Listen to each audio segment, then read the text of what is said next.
We've got brand new numbers from our NBC News Wall Street Journal poll showing a shift in how voters feel about the top Democratic candidates. And speaking of polls, President Trump preparing to officially kick off his re-election campaign in Orlando tomorrow night. His early polling numbers do not look great for the president, but of course, he doesn't want you to know that. NBC News has learned that his campaign is now cutting ties with some of its own pollsters after results of a March poll in key states got leaked to the media. This morning, the president tweeted that only fake polls show him trailing. But trailing is exactly what those internal polls of his showed, the ones conducted by his own people. In fact, the internal polling shows him behind Joe Biden in 11 key states, everywhere from Wisconsin to Pennsylvania to Michigan. That seemed to surprise the president when it came up in his recent ABC News interview. Even your own polls show you're behind right now, don't they? No, my polls show that I'm winning everywhere. I don't know. We've all seen these reports that with 15 out of 17 states, you spent $2 million on a poll and you're behind in 15 out of 17 states. Nobody showed you those polls because those polls don't exist, George. Those polls don't exist. But I just had a meeting with somebody that's a pollster, and I'm winning everywhere. Or maybe nobody showed him the polls. It is not clear whether the president did not know what his own pollsters had found, or he simply didn't believe it. But it doesn't end there. There is a brand new Fox News poll showing President Trump losing a hypothetical matchup against Joe Biden by a total of 10 points.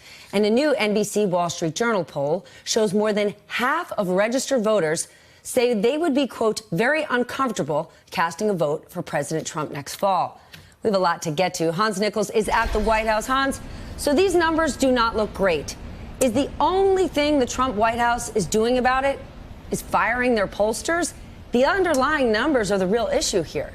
Yeah, I think we need to look at the shift in rhetoric from the White House back in March, back in April. And you saw what happened in early April as the president took a sharp turn towards talking about the border. That's when he fires Kirstjen Nielsen. That's where he makes that visit to Calexico, where he talks about building the wall. Now, in between there, you did have the Mueller report, which was a news cycle that was difficult for the president to dominate. They tried somewhat, I don't want to say oddly, but somewhat paradoxically, the White House is claiming that the Mueller report may have improved their polling. All the public polling out there, Stephanie, is that the Mueller report didn't. When you see the numbers, say, for example, on impeachment, it's moving more towards impeachment from 10 to 27%. So, yes, the White House is acknowledging that these polls exist, but they're basically saying it's old news. And I think we have to look at the shift in the rhetoric in the last 3 months to figure out where the president is going to try to go from here on to Election Day. Steph? Hans Nichols, thank you so much. I want to get into this conversation, and I have a great team to do it. Jacqueline Alemany writes the Power Up newsletter for the Washington Post. Her latest post is about this exact topic. My friend Noah Rothman, associate editor for Commentary Magazine, and Tim O'Brien, executive editor at Bloomberg Opinion, and a Trump biographer who knows the president better than most. Noah, let's just start with this. The president says it's too early to even be looking at polls. Give me a history lesson. Is he right? I mean, no, it is early. It's early to say that these are definitive, but as we all know, polls are a snapshot. It's perfectly legitimate to release internal polls that show you down. There's a variety of good reasons for that. You can fundraise off of it. You can light a fire under your donors. You can ignite your voters and get them out to campaign for you. So to say that this is an untoward tactic because they show me down reflects a lack of understanding of how the polling industry works and campaigning in general. Jackie, you wrote about this today, and I have to share a piece of it. You write, a source close to the Trump campaign told Power Up that the leaks and the way they were handled are more of a concern than the actual numbers. However, campaign sources speculated the bleak poll numbers were leaked for a purpose, to send a wake-up call to Trump about his poor standing. Let's back this up. So you're saying there's a chance that these pollsters leaked it as their only way to get this information to the president, because we know historically President Trump does not like bad news, and he goes after those who deliver it. So his own team was too afraid to tell him this, so this is how they got it out? That's exactly right, Stephanie. I think with this president, we see a pattern of denialism, whether it's about polling or whether it's about whether or not the U.S. government has implanted bugs in the Russian electric grid. And I think that, the campaign team here thought that the best method to deliver this bad news, to light a fire under Trump's butt and get him to start taking campaigning pretty seriously and send a message that this campaign would be exponentially, in the words of my source, more difficult than the previous campaign and a lot different. The best way to do that was through the media, which we know the president is an avid consumer of and probably listens to more than anything else.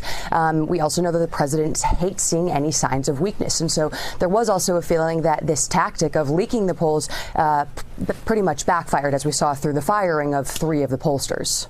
Yeah, he hates seeing signs of weakness, but I'm going to guess him being told in the backseat of a car on national television by George Stephanopoulos was worse than he had been told privately in the Oval Office. Tim, an article in the New York Times last week said that when the president recently met with his campaign manager, Brad Parscale, he was distracted. He did not want to talk re-election, and it said this: unlike nearly every recent modern president who sought re-election, Mr. Trump rarely, if ever, speaks to aides about what he hopes to accomplish with what would be a hard-won second term. His interest is entirely in the present and mostly on the crisis of the moment. We could be shocked. We could say this is unprecedented. It's never happened before. But guess what?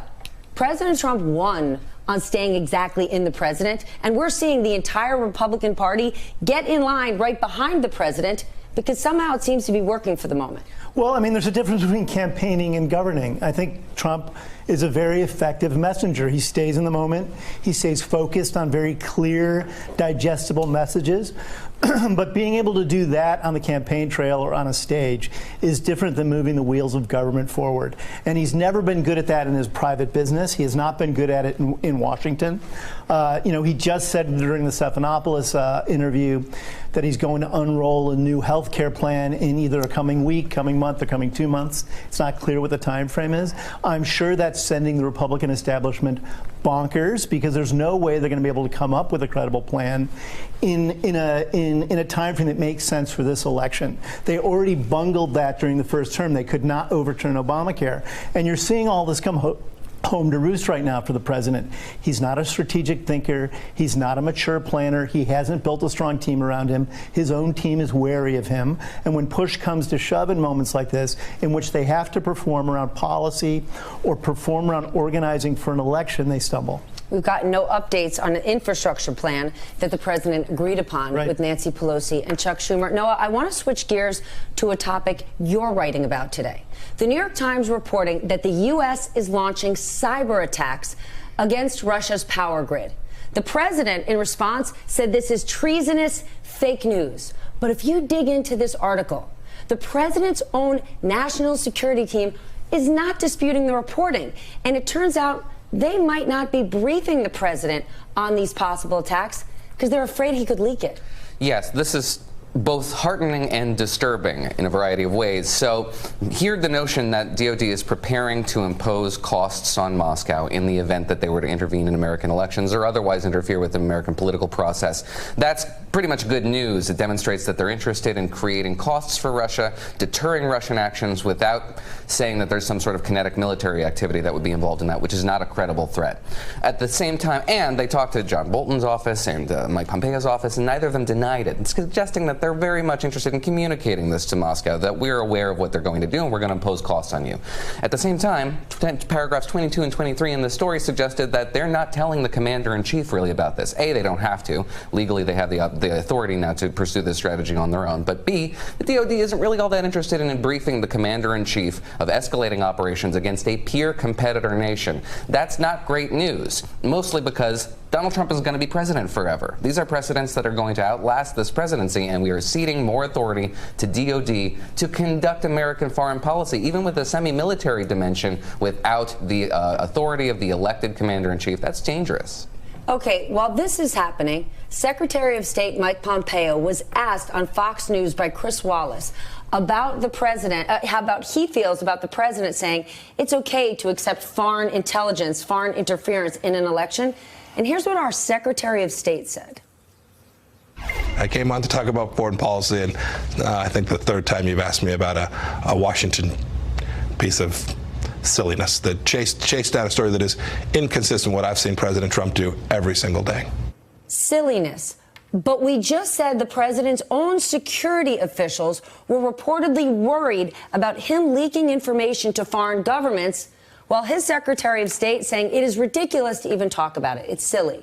You know, they've never been able to rein Donald Trump in. They have to make excuses for him. And I think that the danger of his presidency is that the behavior sort of trickles down. Other people either get in line and also pretend they exist above the law, or people within his administration have to make excuses for him. But either way, it's part of the same problem we just discussed. He operates like a solo pilot. He doesn't really obey the law or structure, and he leaves everyone on his team out publicly having to scramble to come up with bad answers to good questions. Well, they've chosen that position. Jackie, I must ask you about a moment that caught your attention because you've been in that room before during the ABC interview. Watch this. It's a fantastic financial statement.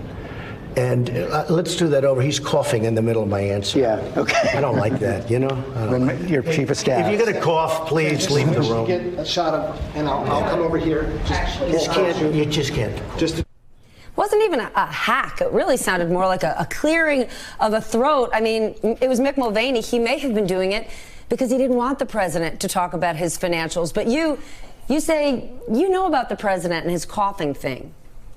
Yeah, this is apparently a tick. I actually had a campaign staffer who, when he was being onboarded in 2016, texted me last night flagging Maggie Haberman's tweet underscoring this peculiar moment in the ABC News transcript that the president shooed Mulvaney out of the room. And the staffer wrote to me that he was warned not to cough in the presence of the president, no matter the cost. Go into a different room, and that you would really never recover if you did make that fatal error. You know, we know that the president is a germaphobe. We also know how much media and his appearances and perceptions matter to him. And so any sign of sort of imperfection, perhaps a cough, you know, that would throw the shot off. The president, you know, built his career on being the star of The Apprentice. He's very attuned to these things. So that, I think, in tandem with his germophobic tendencies, coughing is just a non-starter for this president. Imagine you'll never recover. Talk about Washington silliness. Hey there, I'm Chris Hayes from MSNBC. Thanks for watching MSNBC on YouTube. If you want to keep up to date with the videos we're putting out, you can click subscribe just below me, or click over on this list to see lots of other great videos.